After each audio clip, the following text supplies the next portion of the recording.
ขอขอเจริญพรออกตัวญาติโยมพุทธบริษัททั้งหลายในยุคสมัยปัจจุบันนี้ธรรมะเป็นสิ่งที่ประจักษ์แจ้งแก่สายตาของผู้คนมากมายบ่ว่าจะ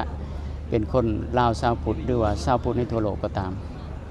ถ้าว่าบุคคลใดที่หันเข้ามาศึกษาธรรมะก็จะได้เห็นถึงความอัศจรรย์ของธรรมของพระบรมศาสดาสัมมาสัมพุทธเจ้าและเห็นได้ว่าธรรมะเป็นสิ่งที่ให้ผลบ่จำกัดการเวลาถึงแม้ว่าการเวลาจะล่วงเลยไป 2,600 กว่าปีแล้วก็ตามธรรมะคำสั่งสอนของพระพุทธองค์ก็ยังคงมีคุณค่าแก่การดำเนินชีวิตอยู่บางบทวันนี้อาตมาได้เห็นผลงานหรือว่าได้เห็นข่าวเกี่ยวกับการฝึกสติการฝึกสมาธิที่นักปราชญ์บัณฑิตเขาเจ้าเฮ็ดบทวิจัยออกมาว่าการเจริญสติบ่แม่นเรื่องงมง่ายแต่เป็นหลักวิทยาศาสตร์เราจะเห็นได้ว่าในยุคปัจจุบันนี้จะมีหลักสูตรหลายๆอย่างที่บอกเกี่ยวกับการพัฒนาตนเองในหลักสูตรดังกล่าวนั้นจะรวมมีการฝึกจิตตภาวนาหรือว่าการเจริญสติประกอบอยู่นะบ่ว่าโครงการดังกล่าวหรือว่าหลักสูตรดังกล่าวจะเกิดขึ้นอยู่ไสก็ตามอยู่ในประเทศลาวก็ตามในประเทศอ้อมข้างก็ตามหรือว่าในโลกก็ตามถ้าเฮาหากมีโอกาสได้อ่านหลักธรรมในโลกกว้างๆเฮาก็จะเห็นได้ว่าเขาเจ้า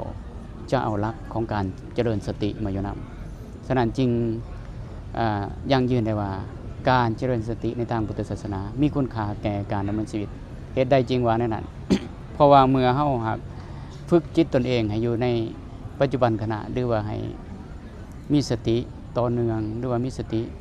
รับรู้เหตุการณ์ที่มันเกิดขึ้นภายในจิตใจของเฮาบ่ว่า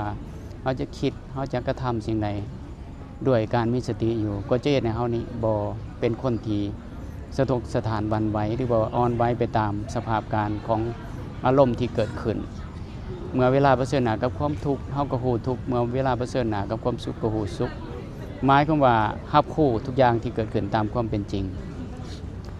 แต่หลายคนถ้าหากบ่ได้ฝึกสติเมื่อความทุกข์เกิดขึ้นก็จะถลำเลิกลงไปตกเป็นฐานของความทุกข์เมื่อความสุขเกิดขึ้นก็จะลงอยู่ในความสุขจนเกินไป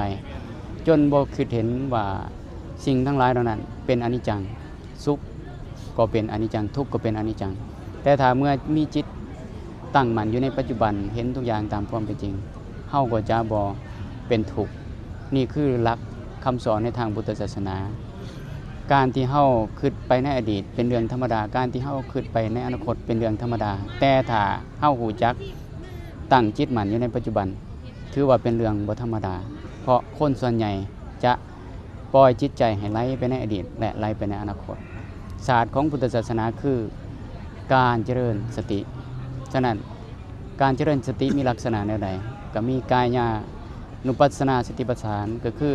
เฮากำหนดจิตให้อยู่ในลมหายใจเข้าออกกำหนดจิตอยู่คู่ตามความคิดที่มันเกิดขึ้นหรือสิ่งต่างๆที่มันเกิดขึ้นภายในสภาวะกายในใจของเราเนี่ย